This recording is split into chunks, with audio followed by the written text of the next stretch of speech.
suffocation, a quiet abrasion, with our voices in unison, against the imposition. We stand, we demand, it's our solemn mission.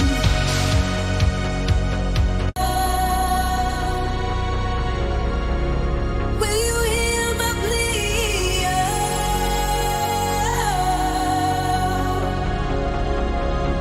If I express my Lord in funds, here in the state's grip, I know they started to sink their hands in my life here. Grandeur of things hold, answer my dead sea.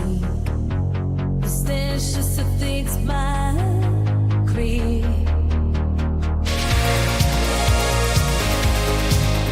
Does the sprinkler shine on and let it bright to me?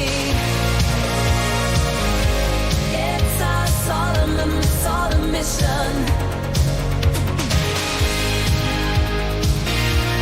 Taxation, a cruel invasion, liberty suffocation, a quiet abrasion, with our voices in unison, against the imposition. We stand, we demand, it's our solemn mission.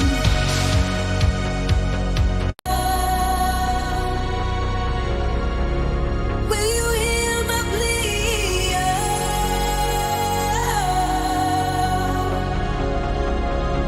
If I express my Lord in funds, here in the state's grip, I know they started to sink their hands in my life here. Grandeur of things hold, answer my dead sea. Is there's just a things my creed. Does the sprinkler shine on and let it bright to me? It's our solemn mission. Taxation, a cruel invasion, liberty suffocation, a quiet abrasion, with our voices in unison, against the imposition. We stand, we demand, it's our solemn mission.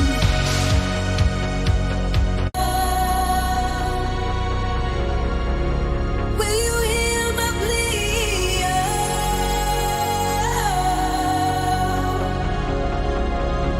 If I express my Lord in funds, here in the state's grip, I know they started to sink their hands in my life here. Grandeur of things hold, answer my dead sea. Is there's just a things my creed.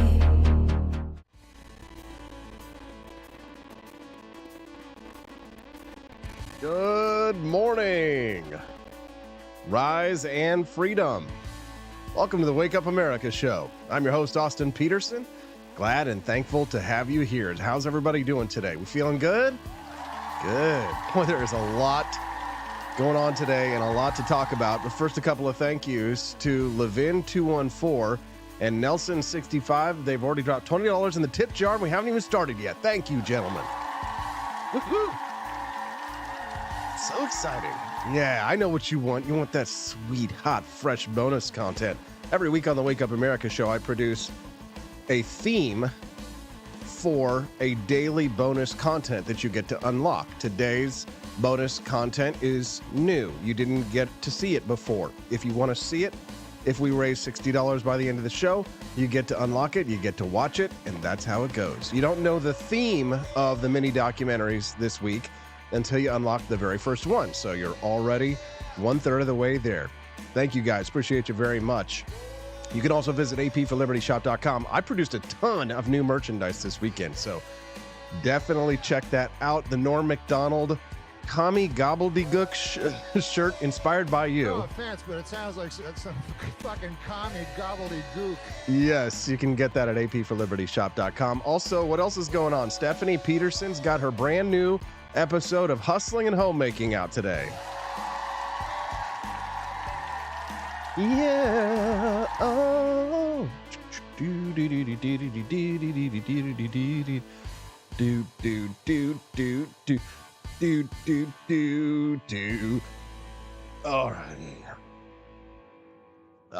We've got so much going on. So Stephanie's latest episode of Hustling and Homemaking, her new show where she talks about her adventures in homemaking, comes out this morning at 9:05 a.m. Central. Of course, if you were already members of the Locals community, then of course you already have seen it, haven't you? Yes, you have. Because if you're a member of the Wake Up America show's Locals community, you get to see it a day early. So we dropped her video there last night, but for the rest of you, you get to watch it this morning over at apforlibertyshop.com, and it premieres live at 9:05 a.m. Central Time. So after the stream is over, we start another show because our network just is growing like crazy. And speaking of our network growing like crazy, our new sponsor debuts today. Oh my God, yes. Preserve Gold steps in today. I love gold. Yes, that's right. Preserve Gold has stepped in as a massive sponsor for the Wake Up America show. They're doing a 30-day tryout to us to see if you all like gold. And well, I think you probably do, right? So if you like gold. Right, I didn't want to assume, then you're going to want to check out our sponsor. There'll be more on that later. I'm going to talk about what this means for the Wake Up America show, for Hustling and Homemaking, and for other shows that might be on the horizon. The growth of the Libertarian Network continues. We will soon take over the world.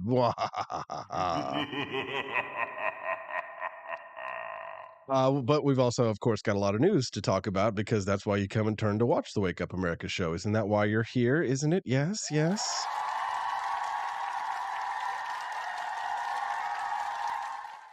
Good. All right. Well, we finally found an issue that unites the country. Donald Trump's potential vice presidential pick that I was just last week talking about is smoking hot. She's a 10, but she shoots her own dog. So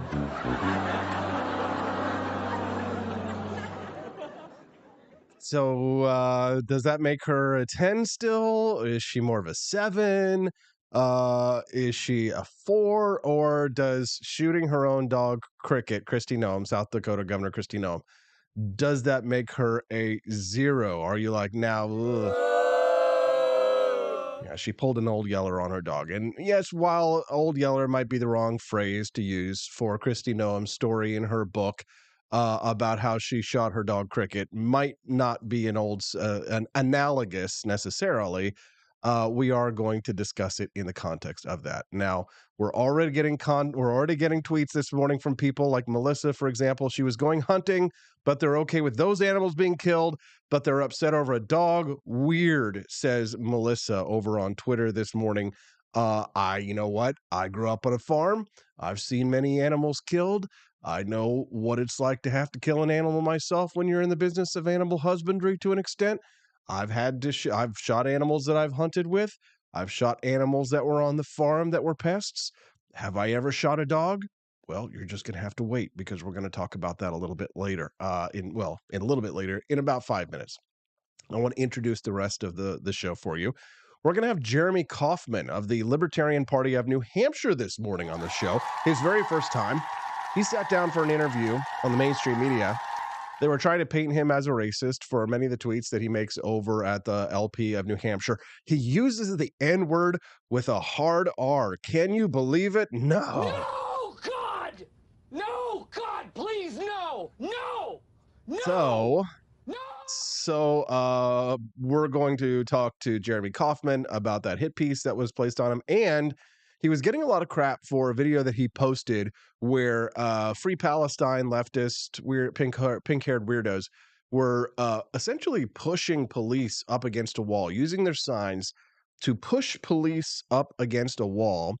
And Jeremy, ostensibly through the Libertarian Party of New Hampshire Twitter account, had said that after a warning, if someone is doing something like this, you could shoot them in theory.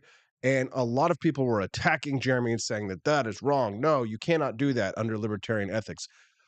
So we're going to talk to Jeremy Kaufman about it directly. You know what? I don't think I've ever had a direct conversation with Jeremy, just in passing online. So Jeremy's going to be on the show today for the very first time. He's going to answer the question about his racism. Is he a racist? He uses the N-word with the hard R. No.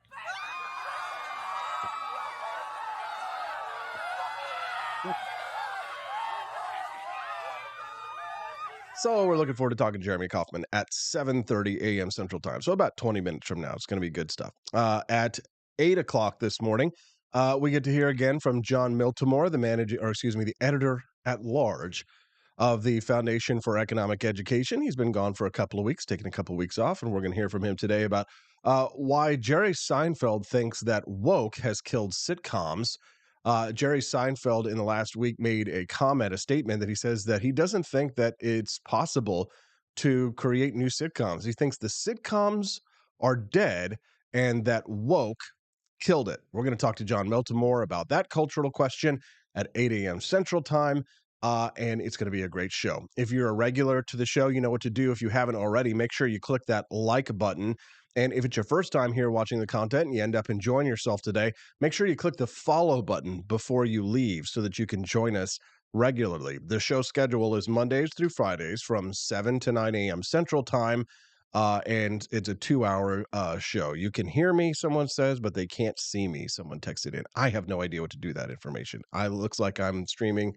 I can see myself at Rumble, but if you're watching me somewhere else, maybe that's the problem. I don't know. We are streaming on Rumble, Locals, YouTube, Facebook, X.com, and a million billion other places. So I have no idea. But if you're watching us live this morning, you should be able to see us at rumble.com/AP for Liberty. If there is a problem on one of the other sites, then I don't know. I'm just guessing you should probably just go to rumble.com/AP for Liberty. I'm guessing this person might be talking about, oh no, it looks like we're okay over at I do stream our show over at wakeupamericashow.com as well, in case there's ever anything bad that happens there too. So looks like it's okay to me. I don't know. Can you see me? Can you see me? Tommy, can you see me? Can you feel me near you? All right. Yes. So let's talk about the news before we get to Jeremy Kaufman this morning. Kristi Noem defends dog slaying as, quote, responsible, but the internet doesn't care. They love dogs. But the good news is that we finally found an issue that unites the country. Just about everybody is disgusted with Kristi Noem for boasting that she shot dead her dog. The New York Post and many other news outlets are calling it a puppy. It's a 14-month-old dog that she said that she hated, but I think it's a misnomer to call a 14-month-old dog a puppy. When is a dog no longer a puppy, considered a puppy? Oh, okay. 12 to 18 months. A dog is no longer a puppy between 12 to 18 months. Okay, so you could say that the dog may still have been considered a puppy if in the least generous definition of what a puppy is. But at 14 months, a dog could, in theory, be considered adult. So most people, though, because they love dogs, and I love dogs. I've got 2 cute little dogs, and they're fully grown adults, both of them, but we still refer to them as puppies. Still call them puppies. A lot of people think of dogs as puppies, even when they're adults, they call them puppies. It's just what it is. But 14 months old, her dog Cricket, that's a little bit on the edge, really. Anyway, so if the South Dakota governor Kristi Noem thought that any publicity was good publicity. Well, I think she was probably mistaken in this case with this disclosure, right?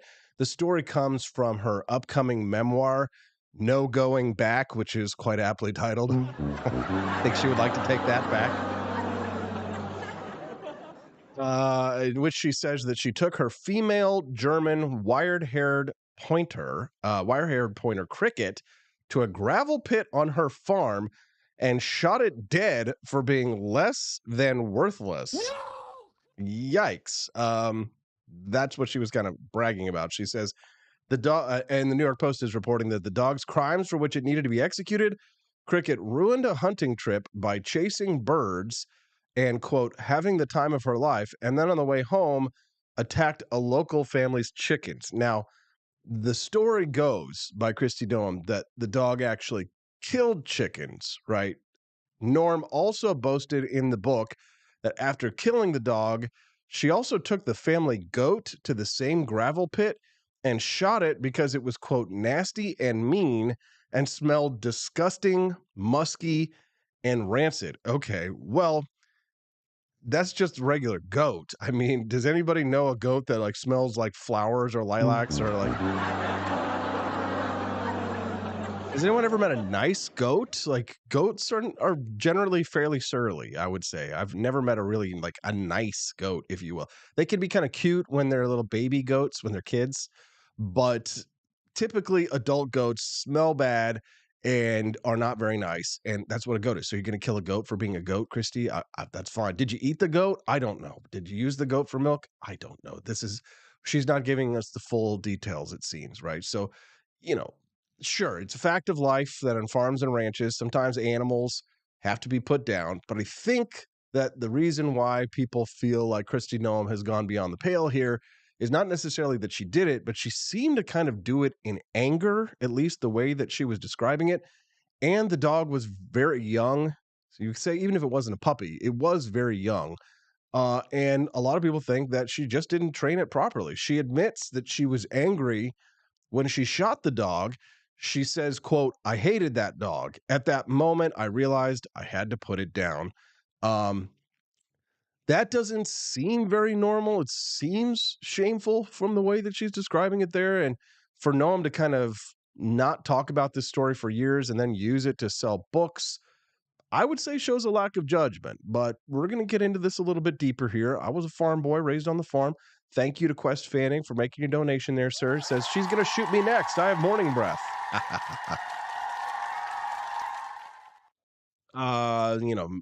Perhaps she had told too many people to keep the story quiet, so she feels like she needed to have it come out before it actually hit in a presidential campaign. But now she claims that she included this anecdote in the book to show that she was willing to do the, quote, difficult, messy, and ugly things that need to be done in life and politics. Okay, so that's the key phrase in this one. And here's my conspiracy theory on this that nobody's talking about.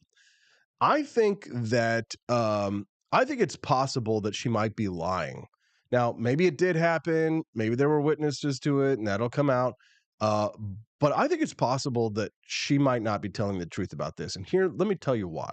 This is controversial. People aren't going to like this, but guess what? Here's the unvarnished truth, as I see it.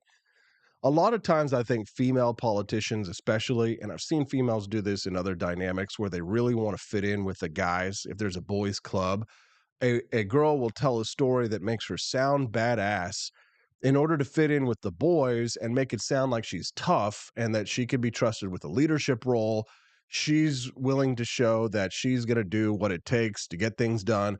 She's tough enough to be president of the United States or to be vice president or to be Donald Trump's pick for vice president.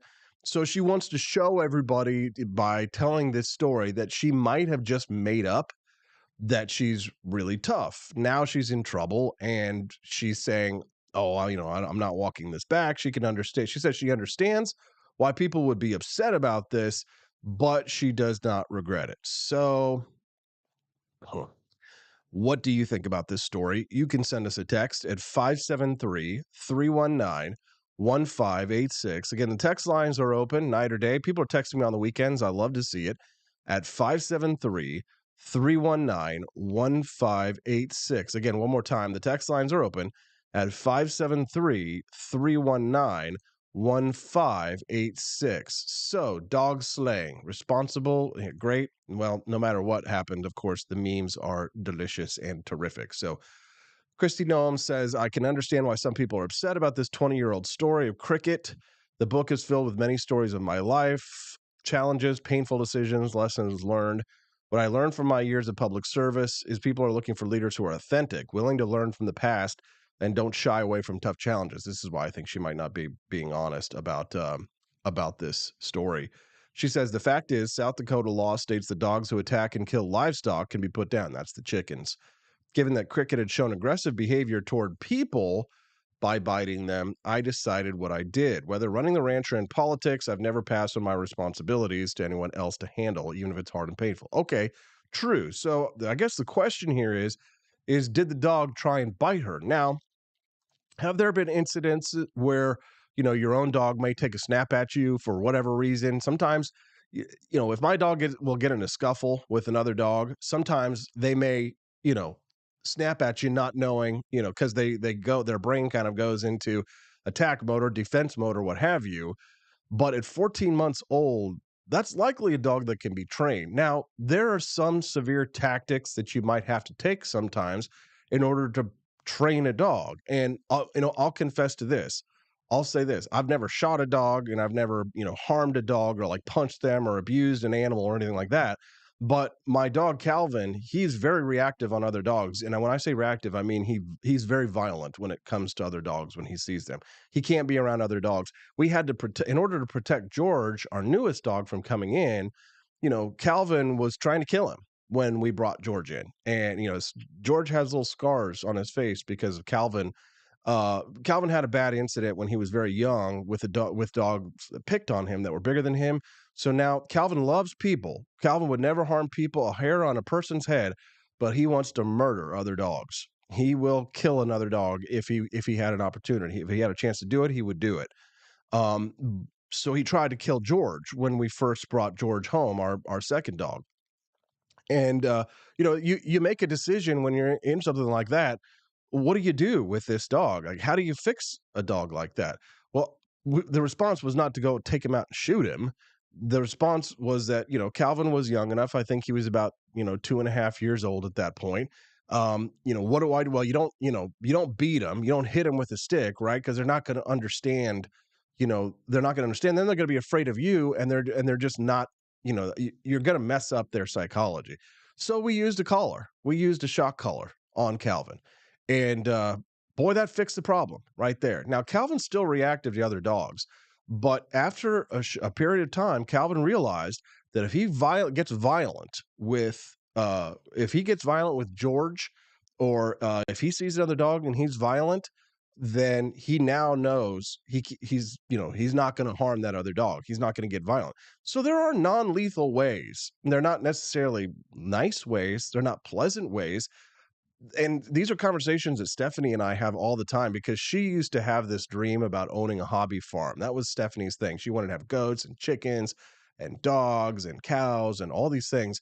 But we had to have some really serious conversations, Stephanie and I, about this stuff. And keep in mind, Stephanie used to be a vegetarian, not necessarily for health reasons, but because she's just so sweethearted and she doesn't like seeing animals hurt and she doesn't want to kill animals. And so she still doesn't eat pork for that reason because she loves pigs and she thinks they're cute and intelligent. And, she has a real problem with people doing harm to animals. And you know what? I respect that. I love animals too, to a certain extent. I don't love animals more than people. And I think a lot of the people who are attacking Kristi Noem probably love animals more than people. And I think that's a problem. Now, I actually think that that's a sickness in our culture, that people place animals above human beings. Now, human beings don't do themselves any favors by acting shittier than a lot of animals. So you can understand why people do it. But I do think that it is a sign of a cultural rot. And I'll say this, that after these conversations Stephanie and I had about animal husbandry and what it really truly entails if you want to take care of animals, we had this kind of disagreement about what would happen if she had a chicken that was sick, for example, or, it had like an avian flu and we had to get rid of it so that we wouldn't, have to, it wouldn't infect the rest of the flock. And she's like, well, I would just take it I would take it to the vet and have them put it down and stuff like that. That gets expensive. And frankly, I think that that's not the kind of money that we should be spending on things like that. And I said to her, Stephanie, I was like, listen, if you had an animal like that was sick, I would kill that animal. And I would do it because I'm trying to protect the rest of the flock. So sometimes you do have to do things like that. And it's because of that, because she doesn't want to have to be in a position to have to kill animals, that she's now changed her mind about having a hobby farm, right? And that's just something that she's not ready for, because you have to understand animal husbandry involves blood, and that's part of it. You have to be willing to do those things. Now, dogs, I think, are a little bit different. Obviously, you shouldn't be shooting dogs unless it's rabid, like Old Yeller or something like that. And that's a conversation that we definitely need to have. I've got a billion memes that making fun of this that I want to show you, but I didn't have time. And I'm just going to have to, unfortunately show them to you a little bit later, because I got Jeremy Kaufman coming on the show. Now, like a lazy butt, I forgot, or I just, got forgetful, and I forgot to put up the videos for you guys so you can watch Jeremy Kaufman and what he's saying. He had a really great, what I thought was a great response. I'm going to pull up the video right now. You're not going to be able to see it on your screen just yet. But this is Jeremy Kaufman on an interview with an NBC reporter where he is accused of being racist. That's actually the wrong screen right there. Hold on just 1 second. Accused of being a racist. Here's how he responded. That's my rundown. You can see. There we go. Bada bing, bada boom. That's Kristi Noem's response. Give me just 1 second, guys. Should have gotten this ready before the show, but I had a lot going on. Here we go. All righty. Now let's see. Okay, where's Jeremy Kaufman? There he is. Okay. I thought this was actually a pretty excellent answer to the assertions that he was a racist. Let's take a listen to what Jeremy had to say here. There's a very clear standard for racism, which is, would you reach conclusions about people on the basis of their superficial characteristics? And the answer for me is never. I've never come close to doing that. Other people have lots of different definitions for racism. Under some of those definitions, I might be a racist, and I just don't care. That's very funny. All right, so what really actually constitutes being a racist? Well, you're going to have to wait until the commercial break is over to find out. You got to unlock that bonus content, guys, if you want to see the mini documentary instead of the commercials. I'm going to go get Jeremy Kaufman live from New Hampshire. We'll talk to him about this, what it means to be racist, when we get back on the Wake Up America show at wakeupAmericaShow.com. Expanse of time, a year might seem like a mere moment, but oh, what a year it's been. In September 2022, Austin and Stephanie Peterson embarked on a journey to wake up America. They began humbly, with just 20 souls tuning in, learning, listening, and though challenges arose, like the looming shadow of YouTube demonetization, their spirit never waned. And now, thanks to you, thousands rise with the sun to join them, to listen, to engage, to be a part of a community. So here's to you, and to Wake Up America, for memories shared, for friends made, for the journey ahead, and for never, ever forgetting to rise and freedom. Happy anniversary. I'm Donald Trump, and I approve this message. Believe me, Austin Peterson is the best. He's got the greatest Wake Up America show I've ever seen. Whenever I tune in the mornings and watch the live stream, let me tell you, he has got the absolute best content. I love his guests. It's just a total blast to watch, and I highly endorse and recommend the Wake Up America show. It's terrific, believe me. Is the outdoor of your home about as exciting as a library? Then spice it up and unbore your space with our custom metal signs. Crafted with love and a bit of libertarian magic, you can customize your own metal sign at ap4libertyshop.com. So head to ap4libertyshop.com, customize your own metal sign today.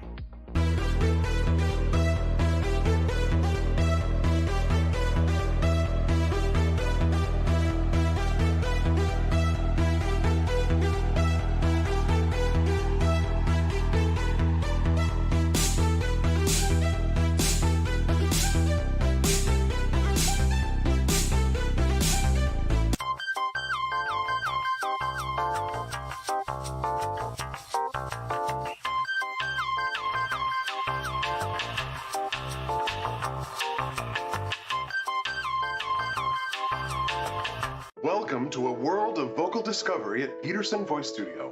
I'm Justin Peterson, here to guide your musical journey. Envision a place where your voice reaches new heights, where every note tells a story. We embrace all singers, from the enthusiastic shower vocalists to aspiring stars, ensuring each voice finds its unique rhythm and tone. Are you ready to elevate your voice? Visit petersonvoicestudio.com and sign up for remote lessons tailored just for you. Let's begin this melodious journey together.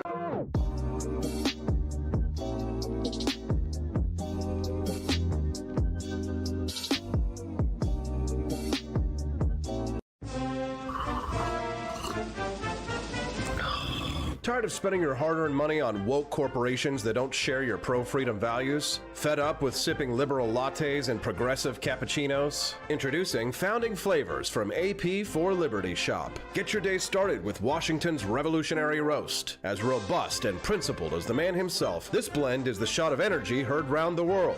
Or maybe you want to taste the fervor of freedom with Adams's Patriotic Perk. It's as dynamic and balanced as the U.S. Constitution, sure to awaken your spirit of liberty. For the aficionados, we've got the Jeffersonian Java, a complex mix of flavors that speaks volumes about your refined tastes. And don't forget Betsy's Liberty Lullaby, our decaf option, crafted with the same care and dedication Betsy Ross put into our Star-Spangled Banner. This blend lets you enjoy the taste of freedom anytime without losing sleep. No woke beans here, folks. Just pure, patriotic, pro-freedom flavors brewed with love for liberty. So why compromise your principles for a cup of coffee?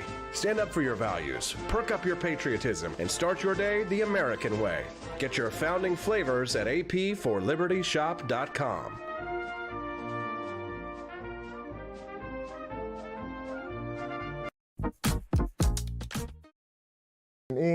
There's a very clear standard for racism, which is, would you reach conclusions about people on the basis of their superficial characteristics? And the answer for me is never. I've never come close to doing that. Other people have lots of different definitions for racism. Under some of those definitions, I might be a racist, and I just don't care. Good morning. He doesn't care. Welcome to the Wake Up America show. I'm your host, Austin Peterson. We're glad and thankful to have you here. Don't forget to click that like button. If it's your first time watching the Wake Up America show, we'd love to have you be a regular guest. So make sure you click that follow button as well. We appreciate all of our guests who join us live and listen to us later. The audio version of this podcast is also downloaded anywhere you get your audio podcast, so you don't have to ever miss an episode. We stream live every Monday through Friday, 7 to 9 a.m. Central Time. So a 2-hour Wake Up America show where we fight for the ideas of economic freedom and personal liberty. So if that's your bag, baby, you're in the right place. All right, well, who's a racist? Is you a racist because you use the N-word with a hard R? Well, the man causing all this controversy coming out of New Hampshire, his name is Jeremy Kauffman. You might have never heard of him before. It's his first time on the show. So let me introduce you to him right now. Jeremy Kauffman joining us live. Good morning, Jeremy. How are you, sir? Good morning, Austin. It's great to be here with you, and I'm not here to be controversial. I'm just here, to speak a truth that might be unpopular. People sometimes like to call you controversial because they want to dismiss things. But that's not the intent. The intent is to be true and to be accurate. Okay, so you get an interview by NBC Boston. Do you want to just kind of set us up for this? Why did NBC Boston want to talk to you about racism?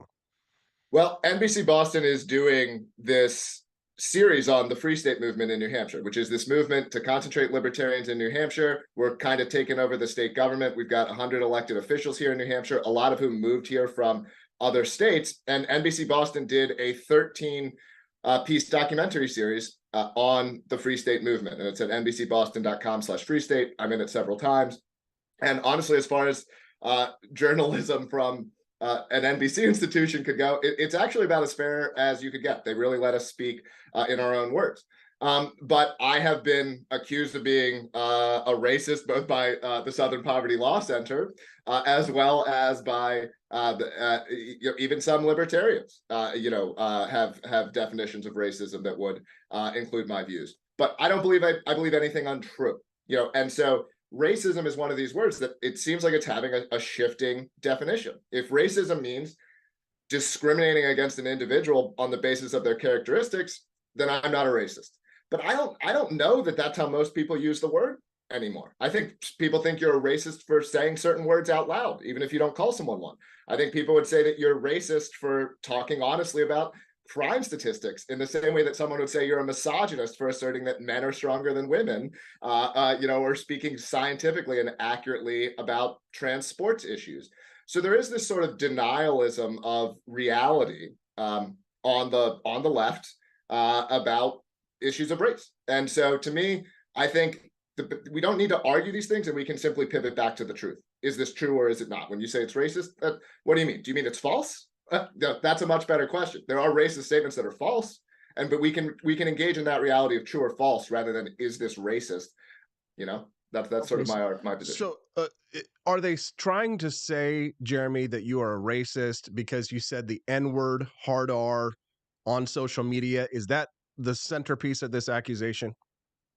It's racism is a cudgel that gets used for purposes. It's rarely a sincere accusation at this point. But in terms of the NBC Boston documentary, I'll give you an example. That was one of the tweets. And while I have no problem speaking any word out loud, because I think we should be allowed to mention any word for the purposes of your audience and your radio show, I won't use certain words. But one of the tweets was that it's more racist to say that the N-word, but I did type it out, that the N-word shouldn't be typed out, is a more racist belief than being willing to use it. I think that's a true statement, because for most people, and by the way, I did an interview with Nick Gillespie of Reason Magazine. I did an interview with him once, and he basically accused me of being a racist, and he said the N-word. He said, just quote, N-word. And I said, Nick, is there any other word you wouldn't say out loud? Is there any other one? And for a lot of people, there's just one word that they won't say out loud. It's tough for me to come up with an explanation for why there's only one word people won't say out loud. That's not a racist explanation. I'll tell you why I don't say it. Different about Black people that we're worried they're going to fly into some rage if we say a word. I don't think that's true. I just don't think that's correct.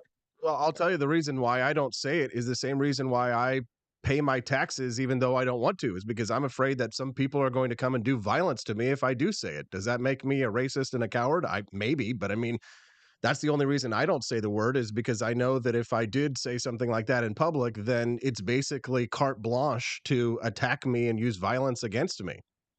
Right. I mean, I do think that's sort of what the word has become. And by the way, I'm not saying to go around and be edgy on purpose. I'm just saying don't censor yourself. Treat racial slurs the same way that you would treat other swear words or other unpleasant words. I don't think we should go around being unpleasant. So I'm not advocating for people to go around being unpleasant. But there's a thing called the use-mention distinction, which is the difference between mentioning a word and actually using it. You will never find me using racial slurs against people. I mention them, but people find the mere mention of words to be sufficient. I'll give you a story about something that happened to a Free Stater here, actually. And it's a great story of how the press works. There's a prominent Free Stater in New Hampshire. His name is Jason Osborne. He's the House majority leader now in the Republican Party. He moved here from Michigan more than 10 years ago. He's basically an anarcho-capitalist in terms of how libertarian he is.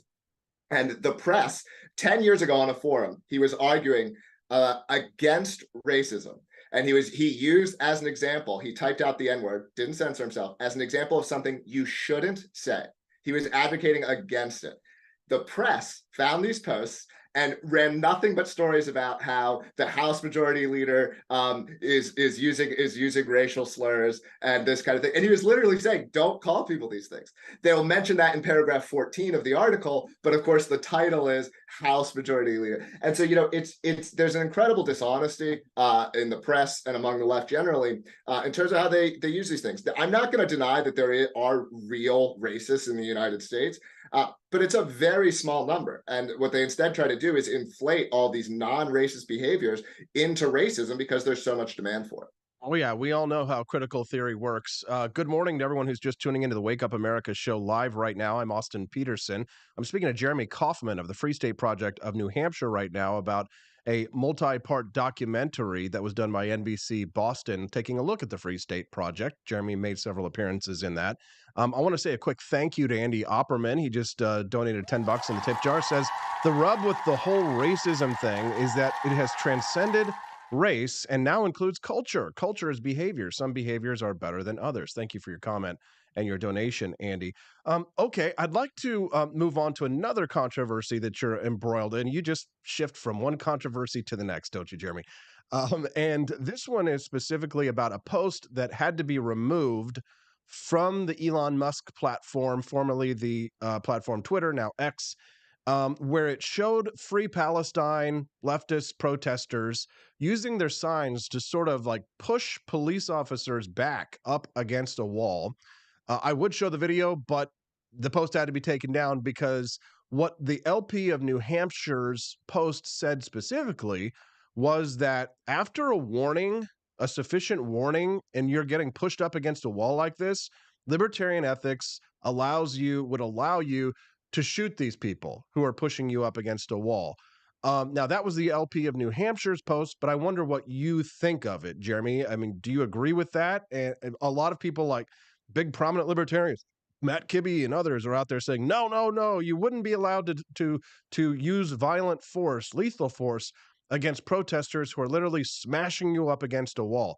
I don't know what you're supposed to do. I mean, not everybody knows karate like me, but I mean, for the love of God, what are you supposed to do, Jeremy? I mean, what are your thoughts on that post and why it was taken down?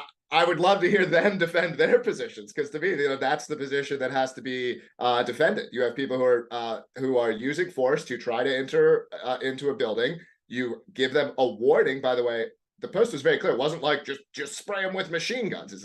It says warn them to leave. At which point you should be able to shoot them. And I believe that entirely. I mean, my personal ethics would go beyond Castle Doctrine and say that it is moral to stop this kind of behavior always. And it's not about it being police, by the way. I think it would be moral for anyone to stop people who are being violent against other people's property and trying to harm that property. Libertarian ethics to me doesn't really say. Libertarian ethics to me says the state is not granted special rights. So actions are moral or immoral, independent of a badge. Cops do plenty of moral activities. It doesn't mean cops are bad. Like, I think there's plenty of problems with the police. But when a police officer is catching a murder, that's fantastic. When a police officer is stopping a robbery, that's fantastic. And so if police officers are protecting private property, that's a good thing when that happens. And there's some libertarians who I think have so many problems with the police that they end up siding with communists simply because police are on the other side. And to me, that's crazy. I have come around a bit to the position, I will say, of like, let's just let these people fight it out. That these protests are largely good for the right. And so to kind of let them be festering and let the left kind of fight itself, I have come around to the sort of that strategy as being a better one than worrying about it happening. Yeah, no, I agree, actually. But just to play devil's advocate for a moment, when you see things like in history class, they talk about Kent State, for example, where the National Guard did shoot and kill students in that situation. I mean, is that analogous to something like this? Because I think most libertarians, when they see the government shooting college students on a college campus, we kind of naturally recoil at something like that. I mean, do you think that that's an apt analogy for this kind of a situation? Like, how did you feel about Kent State? You know what I mean?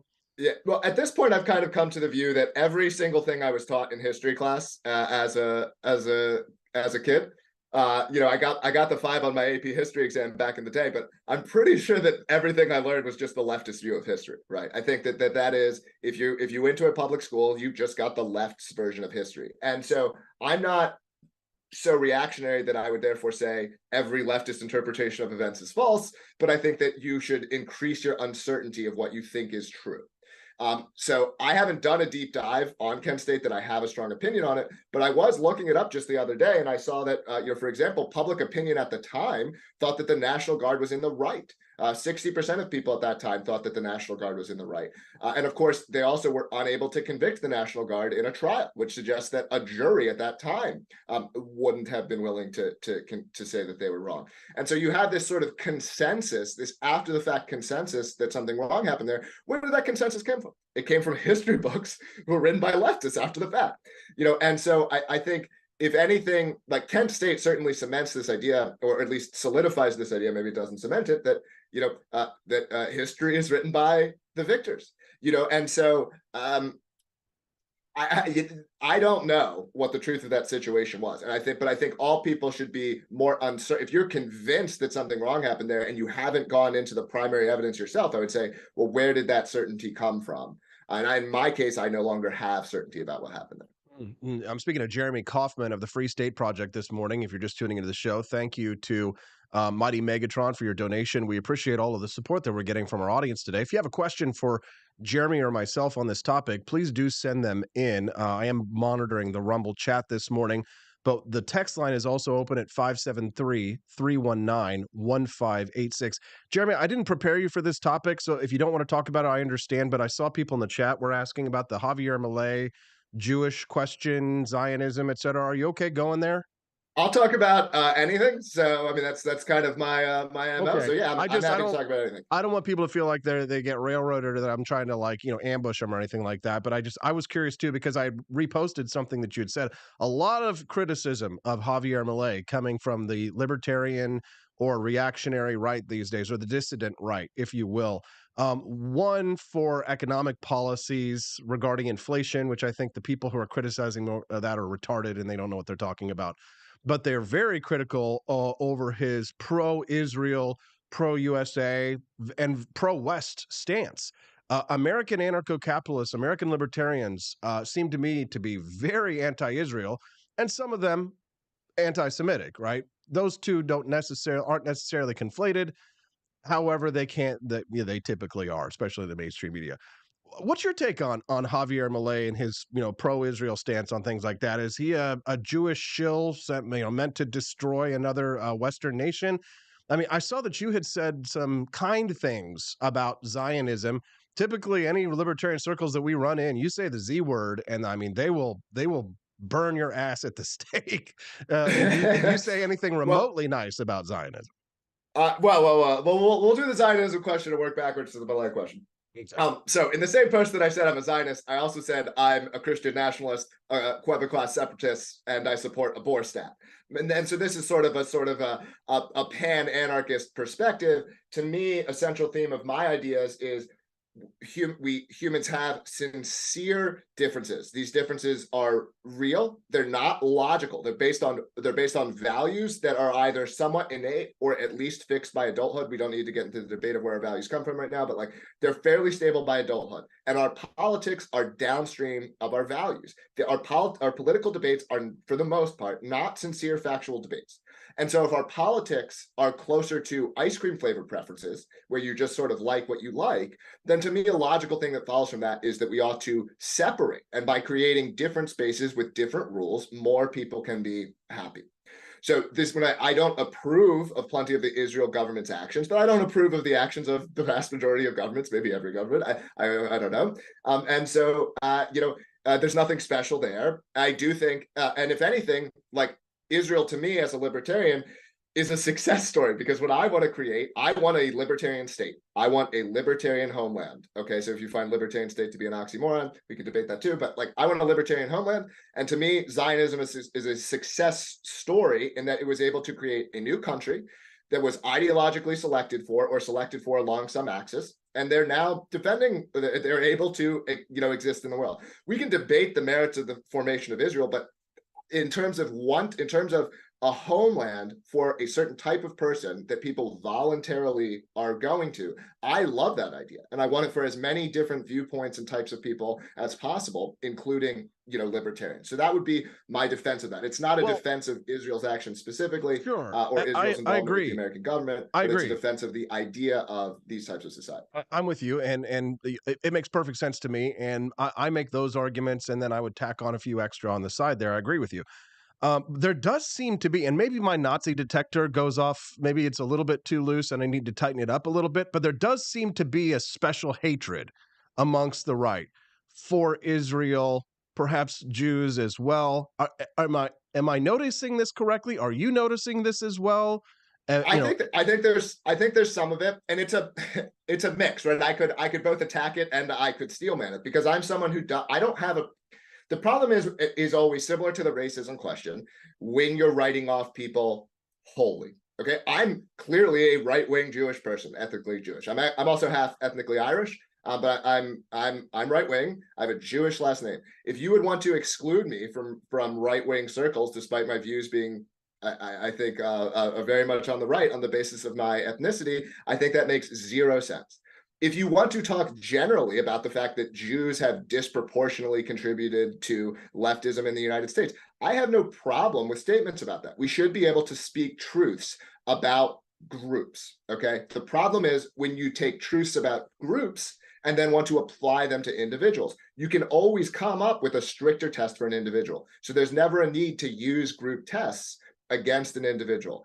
And so, that's sort of where I'm at. There's nothing wrong if you want to say, hey, look, Jews look at American history.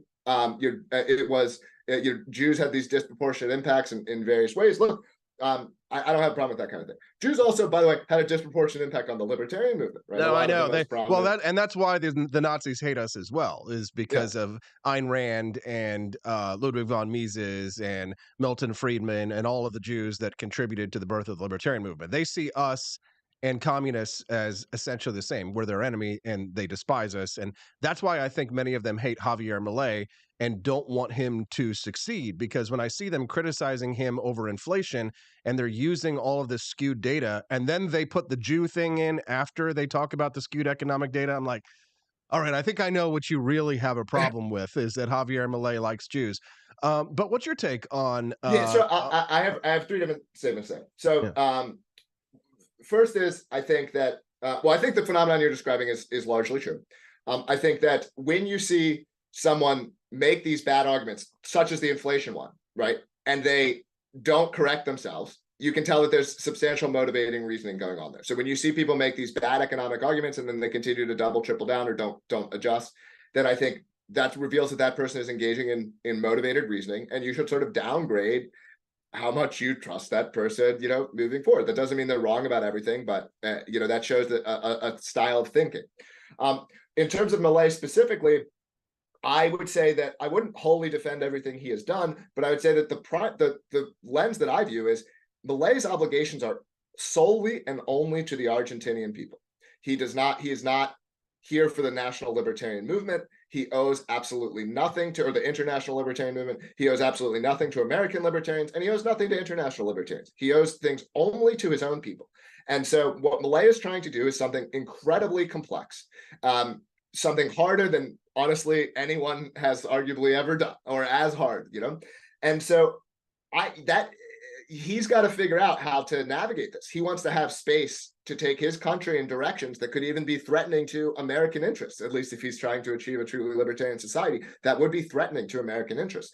And so how he's navigating these complex political questions, I think the only right question to ask is he doing this for the interests of Argentina? Is he trying to make allies with people who might not share his views, so that he can get space to be doing things in his own country? This kind of thing. He doesn't owe you anything, and he's not obligated, in my opinion, to act in accordance with libertarian ethics on the international stage. He's obligated, in my view, ethically obligated to help his people and his country. I completely agree, but it just seems as if the American libertarian movement takes ownership of people even overseas and suggests that they should be behaving according to how American libertarians view our principles. And international libertarians, even those self-described anarcho-capitalists, they don't share the sort of dogmatic views that American libertarians hold, especially when it comes to foreign policy. I mean, we sort of sleep under the cloak of protection of the nuclear triad here, which gives us the ability to have these, very anti-status points of view. But if you live in Argentina, for example, they feel the incursions of foreign policy when it comes to nations like Russia or Iran. The foreign policy actually hurts the average everyday citizen there. So they're very less non-interventionist than we are here in the United States, because hate the NSA, hate the CIA, hate the FBI, or hate these institutions as much as we do the deep state. Absolutely. Right. We are protected to some degree by the espionage that's committed on our behalf to try and protect national security, which they do happen to commit on accident every once in a while, but not a popular view among American libertarians. Hey, Jeremy, is there anything else that you'd like to share with our listeners, or maybe give a plug before we let you go today? We appreciate your time. Yeah, sure. So if you enjoyed my take on things, I'm most active on X, where you can follow me at my full name, Jeremy Kaufman. Any libertarian who's curious about New Hampshire, I strongly encourage you come and check it out. PorkFest is coming up in just a couple of months. In June is an awesome time, and I will be there. PorkFest.com, or you can just reach out to me. I love anyone who's interested in visiting New Hampshire, learning about the movement here. I believe that libertarians can achieve their goals. They just need to recognize that they're kind of an embattled minority, and they can take the lesson of concentrating that other minorities have done, and in doing so, they can achieve their ends. And so that's my vision for libertarians to win. And if you like that, follow me. Check out the Free State Movement. Check out New Hampshire. There you go, Jeremy Kaufman, live from New Hampshire on the Free State Movement. Thank you very much for your time, Jeremy. We look forward to hopefully having you back again sometime in the future. And take care. Good luck out there. Cheers.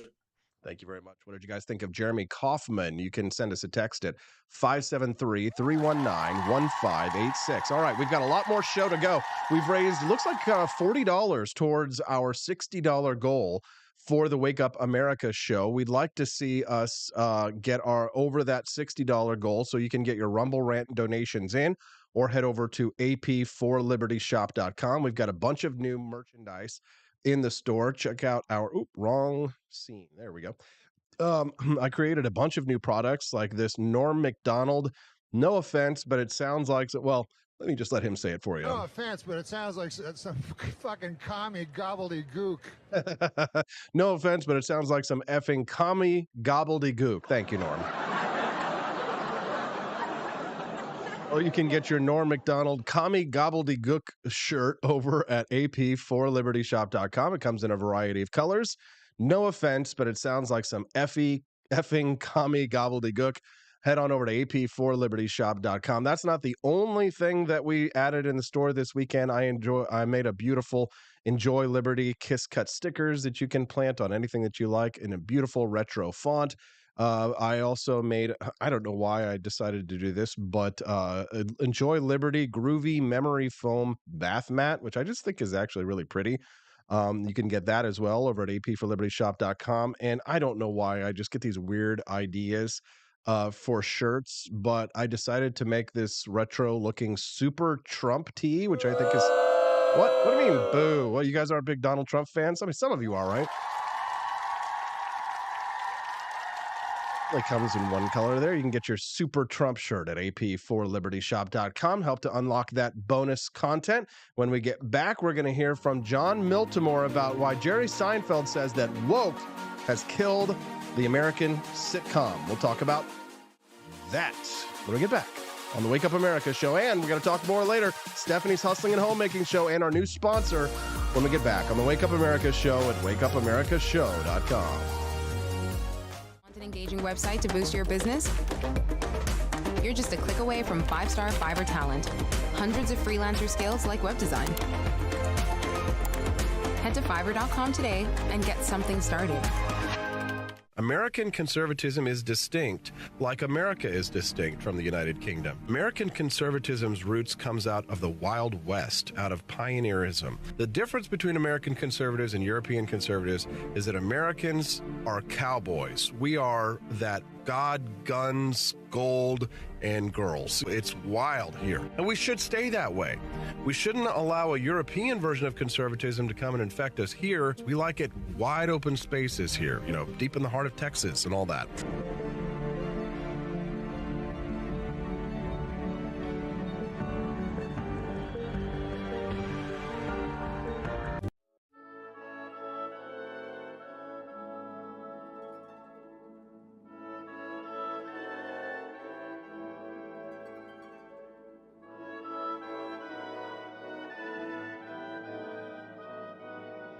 Hey there, it's your favorite Vice President Joe Biden. I wanted to talk to you today about the Wake Up America show, the best source for all your political news and commentary. But before I get started, let me just make sure I have all my notes in order. Okay, where was I? All right, the Wake Up America show.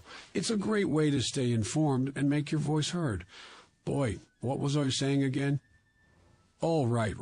The Wake Up America show. It's important that we all stay engaged and knowledgeable about what's going on in our country and, the thing. But hold on, where was I going with all this? Oh, yeah. The Wake Up America show. It's a fantastic resource. And if you really want to make a difference, man, you can sign up to be a monthly donor at wakeupAmericaShow.com/support. Now, where was I? Oh, that's right, the Wake Up America Show. So if you want to stay woke and support a great cause, head on over to wakeupAmericaShow.com/support and sign up to be a monthly donor today. And if you're feeling generous, you can even give a donation in my name. Thanks for listening, and keep on keeping on, America. Come on, man.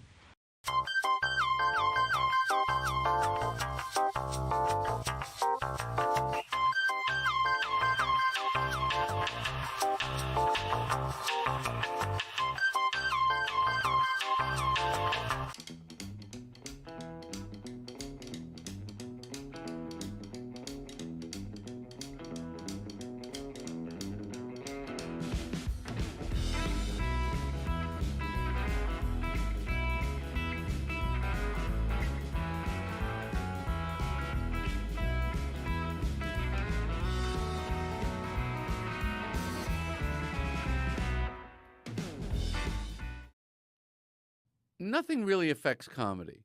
People always need it. They need it so badly, and they don't get it. It used to be you would go home at the end of the day. Most people would go, oh, Cheers is on. Oh, MASH is on. Oh, Mary Tyler Moore is on. All in the Family's on. You just expected there'll be some funny stuff we can watch on TV tonight. Well, guess what? Where is it? This is the result of the extreme left and PC crap and people worrying so much about offending other people. Mm-hmm. When you write a script and it goes into 4 or 5 different hands, committees, groups, here's our thought about this joke, well, that's the end of your comedy. They move the gates, like in skiing. Yeah. Culture, the gates are moving. Your job is to be agile and clever enough that wherever they put the gates, I'm going to make the gate. Good morning, Rise and Freedom. I'm Austin really Peterson. You're watching and listening to the Wake Up America show at wakeupAmericaShow.com. Jerry Seinfeld says nothing affects comedy, but a committee, a bureaucracy, that can kill comedy. The woke left, PC crap, that's what's killed the sitcom. Let's talk about that cultural question and what happened to comedy with our good friend. He's the editor-at-large at the Foundation for Economic Education. It's Mondays with John Miltimore. Good morning, John. Nice to see you again, brother. Hey, great being with you, AP. Yeah, we appreciate you joining us here today. So what's your quick take, hot take there on Jerry Seinfeld's comments about woke PC crap killing the sitcom? You know, people forget Seinfeld has been in this business for about 50 years. 50 years, okay? Like you can go back and see him on Benson doing episodes in 1980. You can see him in 1976 when he started stand-up. So the guy knows something about comedy, is my point. And I think he absolutely is right. Like when you get committees involved, when you have 5 different committees that are reviewing a script and saying, boy, how do we feel about this joke?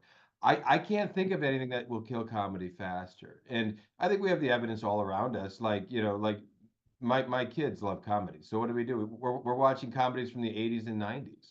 Like there hasn't been, and if you look at the last 20 years, it's been historically dry for comedies. You can find a couple good shows. You know, I was a fan of Silicon Valley. You know, we were watching Tropic Thunder, you know, but that's close to 20 the other night. That's close to 20 years old too. But yeah, we're seeing the death of comedy, and it's not fun. But you know, like Jerry's right. Where do we go for it? We go to the stand-up comedians. Like they're not going through the same processes, and they can still press boundaries and cross boundaries that you can't on TV. But there is something that you miss about that 8 o'clock show. You know, watching Cheers or Seinfeld or MASH. You know, like those days they feel like they're gone. Yeah, I feel like the movie Tropic Thunder, where Robert Downey Jr. dressed up in blackface to portray an actor who was dressing in blackface, that was probably the last year that something like that could happen. I feel like that was the cutoff. Like, you know, they let that happen. but it's not going to happen again. I have a friend who's a writer in Hollywood, and he says that the studios, that the woke leftists who are the writers for many of these shows have the studios by the balls, because all of the new writers that are coming in, all of this young generation of writers are all woke.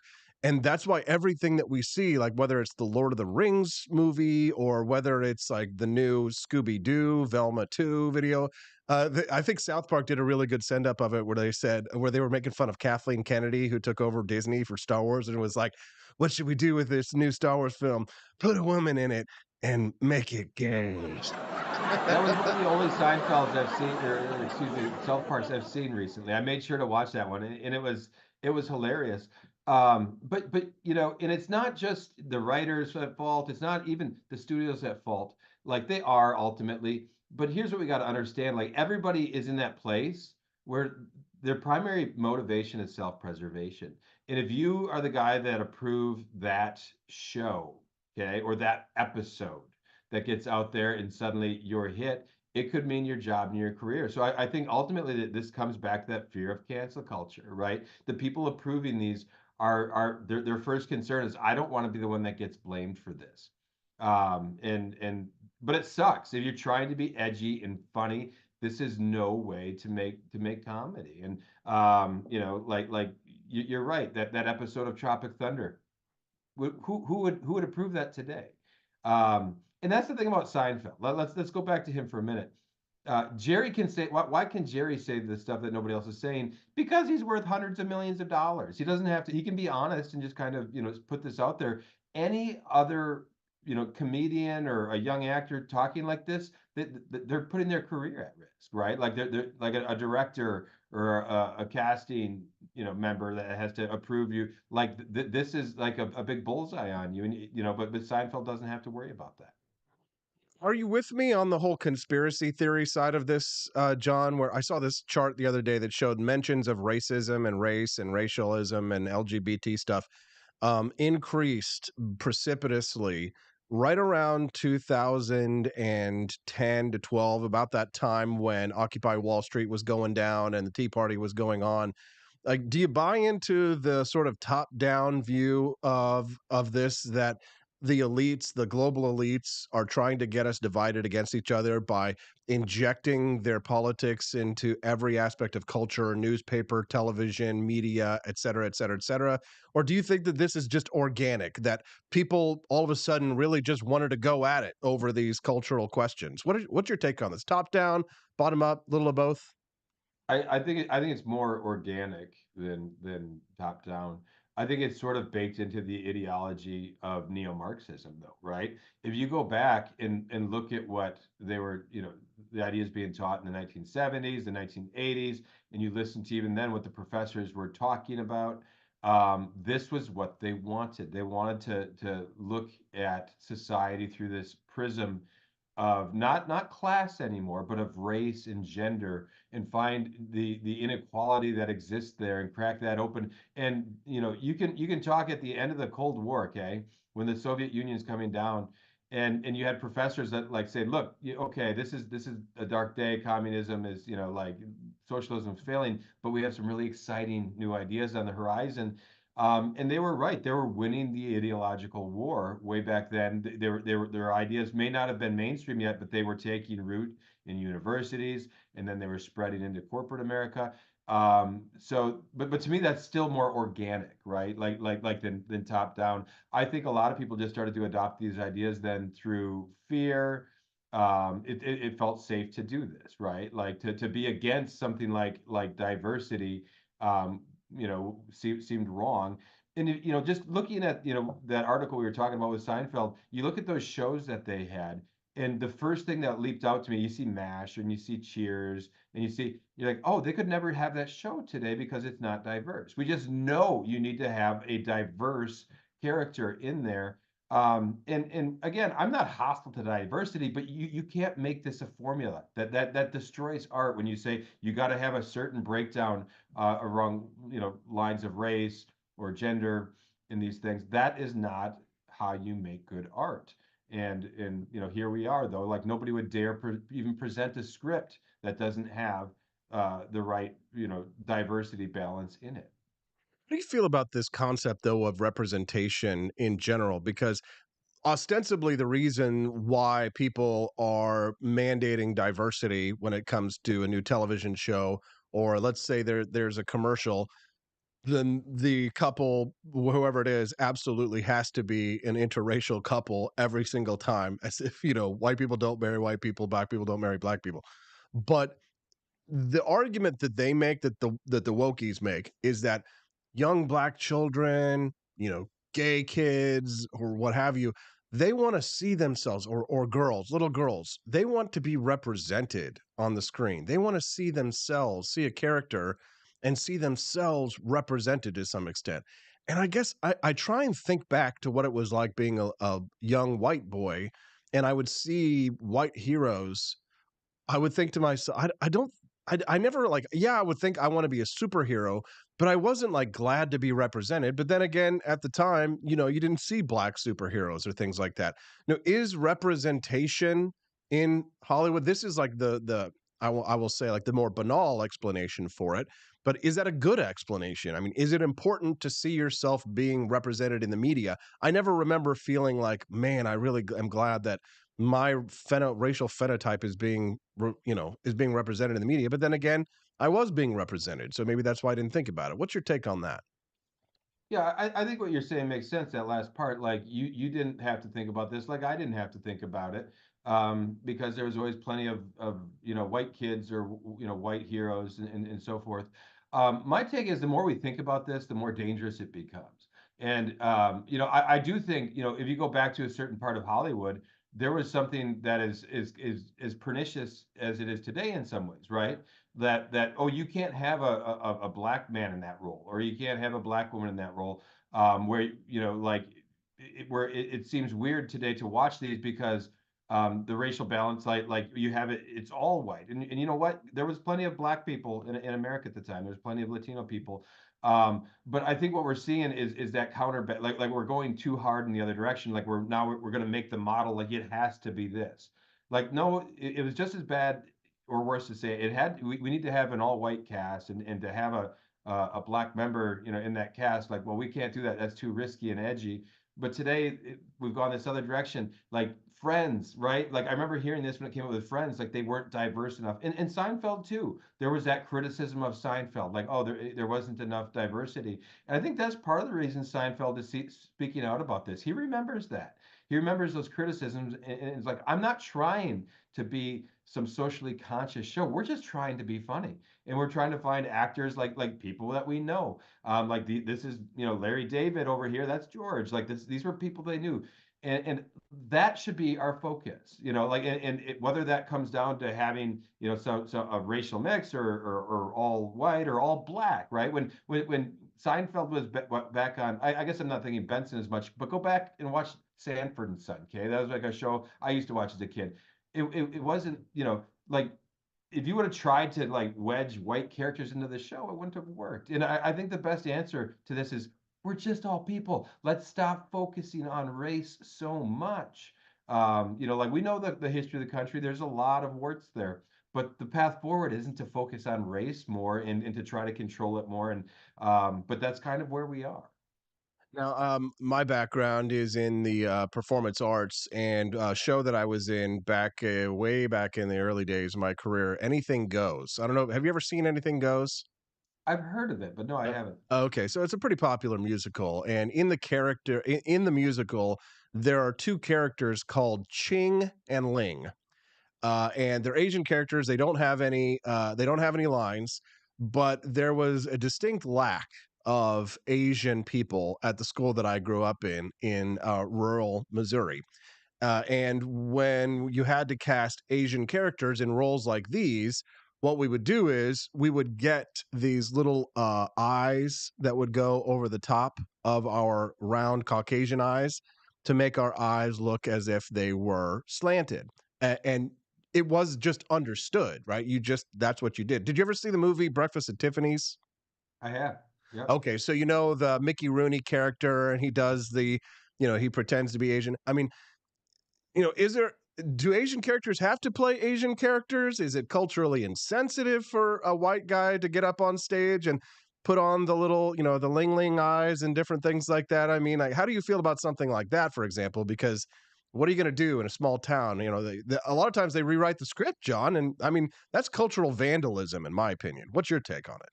No, I think it's ridiculous, this idea that you need to represent, that only a gay person can play a gay person, or only a Japanese person can play a Japanese person. You had Hank Azaria, who was doing the voice for The Simpsons all those years, and now, playing the Indian grocer and so forth. Now he can't do that anymore and has apologized, for that. All these examples of shows that we've seen, in the 80s or something, actors have come out and say, I shouldn't have done that role. I think all that's very silly, and again, what we're doing now is we're playing this game and viewing it through the lens of intersectionality, where the neo-Marxists have us hyper focused on class structure, on racial structure. It's silly, and it does more to divide us than anything else. And people say, well, it's easy for you to say, you're a white guy. And coming up with arguments against that can be difficult, because I realize I'm the privileged class, and for me to have opinions on this is challenging, right? Like it's easy to talk with you about it, but if I was on a panel with a bunch of other people at a university, I would be getting, attacked like crazy. But I'll go back, like the classical liberal idea that we're all just people, right? That's it. In a very Christian idea, I'll say as well. Like I think that's sort of like one of the ideas that we're all just equal before God, right? Like we all have fundamental worth. Let's stop trying to divide ourselves along these lines of gender and sex, race and class and so forth. But we've been trained to see the world through that lens now, and to unsee it is going to be very difficult. For sure. If you're just tuning into the Wake Up America show, good morning. I'm Austin Peterson. I'm speaking to John Miltimore. He is the editor at large at the Foundation for Economic Education. We've been talking a little bit about comments made by Jerry Seinfeld, where he was talking about how woke PC crap killed the sitcom. I'd like to switch topics here for just a couple of minutes, John, before we let you go. You wrote a piece over in the Washington Examiner about Joe Biden's student loan forgiveness plan. What's your take on this? Oh, it's awful. Like, if you thought the first phase of the student loan cancellation, those are my quotes, was bad, the Wharton School just put out a new study. This came out just earlier this month, and they looked at 750,000 borrowers who represent the bulk of this $84 billion in new debt forgiveness. The average household income of these borrowers is $312,000. So, and how did we get there? Like the income caps were removed for whatever reason for this phase of the debt cancellation. So you have the top 5% of earners in America receiving on debt on average $25,000 in student loan forgiveness, and to me this is just really infuriating. You have, the middle class that is now subsidizing student loan forgiveness for very wealthy households, who most of them have advanced degrees and have vast earning power. This to me it's almost like saying we can do whatever we want, right? That we're not just going to cancel the student loans. That we're gonna cancel the student loans, which means putting taxpayers on the hook. We're going to do it for really wealthy families, and there's nothing you can do about it. It's infuriating, John, but these are the times that we live in. Anything else that you'd like to share with our listeners before we let you go today, friend? No, that's it, man. Just check out all our content on feed.org and look me up on Substack. It's The Take by John Miltimore. I write there, publishing, almost every day. There you go, John Miltimore. You can also follow him over on X at Miltimore79. Good to see you again, John. It's not Monday without Miltimore. Have a good one. Hey, you too, AP. Great being back with you. All right, John Miltimore. Give him a round of applause. We love to see it. And if you haven't clicked like yet on the stream, please do so. And if it's your first time watching the Wake Up America show, we'd love to have you come back and be a regular guest on the show. I've got some good news for you guys. You have unlocked that bonus content. Yes. Thanks to Quest Fanning, too, for all of those donations. One of our viewers actually went over to apforlibertyshop.com and they ended up buying the Norm Macdonald shirt, the one that says his famous quote. No offense, but it sounds like some fucking commie gobbledygook. You can get that Norm Macdonald commie gobbledygook shirt over at apforlibertyshop.com. That's AP, the number 4, apforlibertyshop.com. Since you guys unlocked the bonus content, that means that I will play it here in just a couple of minutes. I know you guys are excited for it. Are you guys ready? Do you want me to play it? Is it time for it to come? Do not come. Do not come. I'm going to come. Not yet. Not yet, Mr. President. Oh. Thank you, Mr. President. Because it's time for us to talk about our brand new sponsor, Preserve Gold. Thank you. The Golden Halo has emerged. The Wake Up America show now has a brand new sponsor helping us to spread the ideas of economic freedom and personal liberty. This means so much to me because, of course, obviously it's great whenever you've got a new baby on the way. You want to get that gold, but of course, it's also great because it means that if we continue our sponsorship throughout the rest of the year, then we are going to be able to do incredible things here on the show. We're going to be able to expand. We're going to be able to build. We're going to be able to create new productions, new content, and more, thanks to them taking an interest in us. And they're interested in helping you. As many of you know, I've been very active in my local Republican Party, even going so far as for running and getting elected as a delegate to my Republican state party. And this weekend, I will be going to the state convention in Springfield, Missouri, which I look forward to meeting with my fellow state delegates to help shape the future of the Republican Party here in Missouri. And one of the major issues that I have been helping to educate my fellow Republicans on is the dangers of central bank digital currencies. As a matter of fact, my local Republican Party was thanking me and clapping me on the back because many of them were unaware just exactly what a central bank digital currency was. And after a thorough explanation to my local Republican club of the dangers of these central bank currencies, we actually passed a resolution in our local Republican delegation to send to the state convention that the central bank digital currencies should be banned here in the United States. And I very proudly take a very small measure of credit for that. And for those of you who are interested in preserving your financial future, if they do bring a CBDC to the United States, might want to take a look at my friends over at Preserve Gold, because the introduction of a new central bank digital currency could replace physical dollars with a digital currency, which means potential surveillance.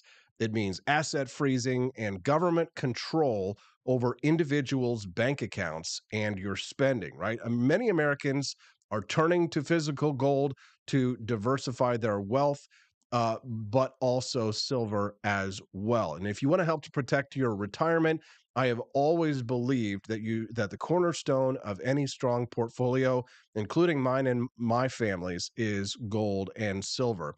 So if you're interested in gold and silver, you can get a free guide from Preserve Gold today. They will explore the right options for you. They'll help you with the process of having physical gold or silver delivered. You can have it delivered to an IRA, a 401k, or another qualified retirement account, or they can just deliver gold and silver to your front door, which I think is the best, in my opinion. They make it easy. Preserve Gold, they are BBB accredited, Better Business Bureau, no consumer complaints, and hundreds of satisfied clients. Their exclusive offer includes up to $10,000 in free gold and silver with a qualifying purchase or a retirement account rollover. You'll also get a bonus immediate $500 account credit offered when you request the investor's guide today. If you want to help grow your portfolio and secure your financial future, if you want to help the Wake Up America show grow as well, you can do everything, all of the above. That's what capitalism is about. Everybody benefits from this transaction. Here's how you do it. Text the word liberty to 50505. That's text the word liberty to 50505. Again, one more time, text the word liberty right now to the number 50505. Pull up your cell phone, go to your text messages, the phone number that you'll type in, 50505. Text the word liberty. Costs you nothing. You get a free gold and silver guide. Find out how to invest in your financial future and buy some gold and silver to help invest in the future of the Wake Up America show. If Preserve Gold gets a lot of these inquiries from you guys, then I think they're going to continue to support us, which means that, God, just think about where we'll be a year from now with more shows. My dream, a 24-hour Liberty Network, 12 hours of excellent programming. The Wake Up America show is done. Next, we go to Hustling and Homemaking, an hour with Stephanie, the homemaker. Then another hour show after that, Politics in South America with Aaron Sepulveda. Just think about all of the amazing things that we can do if we grow here. And Preserve Gold is helping us grow. So text Liberty right now to get your free guide to the number 50505. 50505. Again, text the word Liberty to 50505. Okay, you guys asked for it. You're going to get it. The bonus content you have unlocked. Congratulations. Thank you to Preserve Gold. Tell them I said thanks, by the way. When we get back, it's AP. We're going to talk a little bit more about farm living. Kristi Noem shooting her dog when we get back. Enjoy the bonus content on the Wake Up America show, wakeupAmericaShow.com. Bonus content for the Wake Up America show is about the innovations that set us free. Today's episode begins with the washing machine, how capitalism set washerwomen free. Washing machines have revolutionized daily life more significantly than the internet, according to South Korean economist Ha-Joon Chang. They liberated women from the time-consuming chore of laundry, enabling societal and familial transformations. In the United States, the time spent on laundry has drastically reduced from a full day each week to less than 2 hours, with more poor households owning washing machines now than in the 1970s. Although not the sole reason, washing machines have significantly expanded women's options in the West. Globally, economic growth and reduced poverty have increased access to washing machines. However, in 2010, only 46.9% of households worldwide had one, indicating substantial market growth potential and untapped human potential. China's economic liberalization since 1978 has lifted millions from poverty and increased washing machine ownership from less than 10% in urban areas in 1981 to over 97% in 2011. Rural areas saw growth from less than 5% in 1985 to over 62% in 2011, illustrating China's narrowing urban-rural divide. India's situation contrasts, with economic reforms starting in 1992 and less progress in washing machine ownership. By 2016, only 11% of households had a washing machine, with urban areas slightly better at over 20%. The first automatic washing machine was patented in 1937, and by the 1950s it had transformed laundry tasks in America. In 2007, Panasonic's innovation with sterilization features catered specifically to Chinese consumers, boosting market share. The advancement of washing machines is driven by capitalist competition and profit motives, which have historically spurred innovation and improved living standards more effectively than socialist systems. Africa, despite being the poorest continent with restricted economic freedom, is seeing progress driven by capitalism in breaking poverty cycles and increasing optimism about economic futures. Overall, washing machines are more than household appliances. They are catalysts for economic freedom and improved quality of life, continuing to transform lives as their global ownership expands. Almost no other innovation has transformed the lives of women so much and set them free to have the time for other pursuits. The Cantina crew, this is Elon Musk, the CEO of Twitter, and I just want to say thank you for watching the Wake Up America show. I've decided that Austin Peterson will be the new CEO of Twitter.com, effective immediately. First thing to do, though, is I've got to go and blast off into space.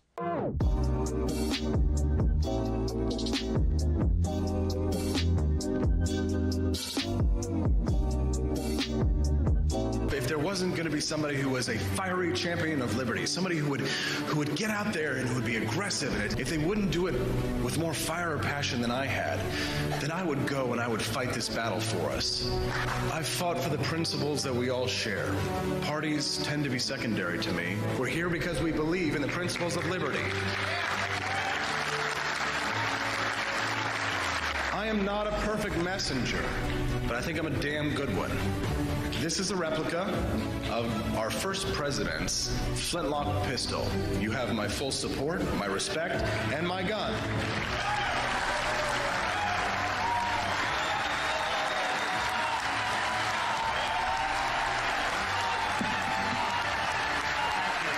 I think that the heart of my philosophy is much more libertarianism than well, that's the fashionable word these days, I guess. A conservative is no longer just that. He's a libertarian and always has been.